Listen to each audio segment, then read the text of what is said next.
লাখো কোটি মানুষ যারা অভ্যুত্থানে অংশ নিয়েছেন, যাদের সম্মিলিত চেষ্টায় এই অভ্যুত্থান সফল হয়েছে, তাদের যে আকাঙ্ক্ষা,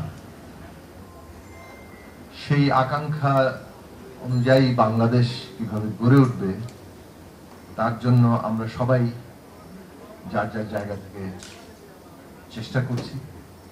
সেই চেষ্টার প্রতিও আমার সম্মতি আছে। আমরা এখনো বিশ্বাস রাখতে চাই যে আমরা সবাই সেই কাঙ্ক্ষিত বাংলাদেশে যাওয়ার চেষ্টা করছি। সেখানে এসেই ঐক্যের প্রশ্নটা সামনে আসে এবং বিশেষভাবে 5ই আগস্ট এবং তারপরে 8 তারিখে যখন একটা অন্তর্বর্তী সরকার গঠিত হলো, সেই গঠনের পর থেকেই একটা বিষয় খুব স্পষ্টভাবে সামনে এসছে। সেটা হচ্ছে যে 5ই আগস্ট এটা বাংলাদেশে একটা ফ্যাসিস্ট শাসন, কর্তৃত্ববাদী শাসনের বিপরীতে বাংলাদেশের জনগণের একটা ঐক্য হিসেবে সামনে এসছে এবং এই ঐক্যের ফলেই একটা বিশেষ রাজনৈতিক পক্ষ এই আন্দোলনে নেতৃত্বমূলক জায়গায় আছে, এটা বলা পুরো ঠিক হবে না।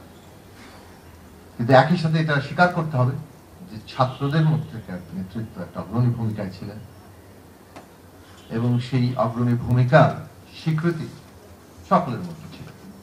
5 তারিখের পরই, এমনকি 5 তারিখে যখন আমরা ফ্যাসিস্ট সরকার পালিয়ে গেছে সেই রকম সংবাদ পেলাম এবং কিভাবে একটা ট্রানজিশন হবে সে নিয়ে প্রথমে সেনা ভবনে এবং পরে বঙ্গভবনে আলোচনা হয়েছে।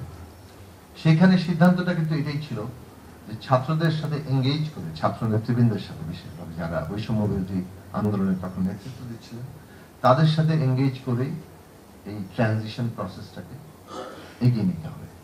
প্রাথমিকভাবে একটা ঘোষণা এসেছিল, যে ঘোষণাটা বৈষম্য বিরোধী ছাত্র আন্দোলনের পক্ষ থেকেই হিসেবে তোলা হয়েছিল যে সকলের সম্মতিতে কিংবা সকলের মতের ভিত্তিতে একটি অন্তর্বর্তী সরকারের হাতে ক্ষমতা হস্তান্তর করতে হবে কিংবা অন্তর্বর্তী সরকার গঠন করতে হবে। সেই ঘোষণাটাই মাত্র 5 তারিখে কেবল এসছে। বাকিগুলো তার সংযুক্ত জিনিস, বিচার করতে হবে, জানমালের নিরাপত্তা, বন্দীদের মুক্তি ইত্যাদি। কাজেই এই সরকারটা এক অর্থে আন্দোলনকারী সকল শক্তির সমর্থিত সরকার। সরকার নিয়ে সমালোচনা থাকতে পারে, তাদের বিভিন্ন পদক্ষেপের আমরা সমর্থন দিব, সমালোচনা করব, সেটা আরেকটা ভিন্ন প্রসঙ্গ। কিন্তু সাধারণভাবে এই সরকার একটা ট্রানজিশনের মধ্যে দিয়ে গঠিত হয়েছে এবং একটা ট্রানজিশনকে সম্পন্ন করার জন্য গঠিত হয়েছে এবং এইটাই হচ্ছে এখনকার সবচেয়ে বড় চ্যালেঞ্জের জায়গা। একদিকে প্রত্যেকটি রাজনৈতিক পক্ষের তার নিজস্ব লক্ষ্য আছে, কর্মসূচি আছে, সেটা বাস্তবায়নের আকাঙ্ক্ষা আছে, তাকে কেন্দ্র করে জনমত তৈরি করার প্রশ্ন আছে, ঐক্যবদ্ধ করার প্রশ্ন আছে। আবার একই সাথে এই যে এটার অনিবার্য প্রতিদ্বন্দ্বিতা, প্রতিযোগিতা, এমনকি বিরোধ, এমনকি সংঘাত, তার মধ্যে ঐক্য রক্ষার একটা তীব্র তাগিদ এবং প্রায় বাধ্যতা আছে, মানে কম্পালশনের মতো। আমরা যদি না রাখতে পারি তাহলে পরিণতি অভ্যুত্থানকে ভীষণভাবে ক্ষতিগ্রস্ত এবং ব্যর্থ করে তুলতে পারে। আমরা যারা রাজনৈতিক দলের দিক থেকে সংগ্রাম করেছিলাম তারাও বলেছেন যে আর একটি নির্বাচনও এই ব্যবস্থার অধীনে সম্ভব না। ফলে একটা অংশগ্রহণমূলক, সুষ্ঠু, গ্রহণযোগ্য নির্বাচন যদি আমরা করতে চাই তাহলে আমাদের অনেকগুলো সংস্কার দরকার।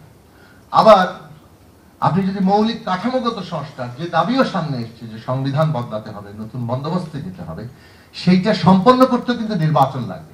আমাদের প্রস্তাব হচ্ছে যে যে সংস্কার আমরা করতে যাচ্ছি সেই সংস্কার যে জনগণের সম্মতির ভিত্তিতে হচ্ছে, জনগণের ইচ্ছা এবং অভিপ্রায়ের প্রকাশ হিসেবে হচ্ছে, সেইটা আগে প্রতিষ্ঠা করা দরকার। ফলে আগামী সংসদ নির্বাচনটা নিদেন পক্ষে সংবিধান সংস্কার সভার নির্বাচন হতে হবে।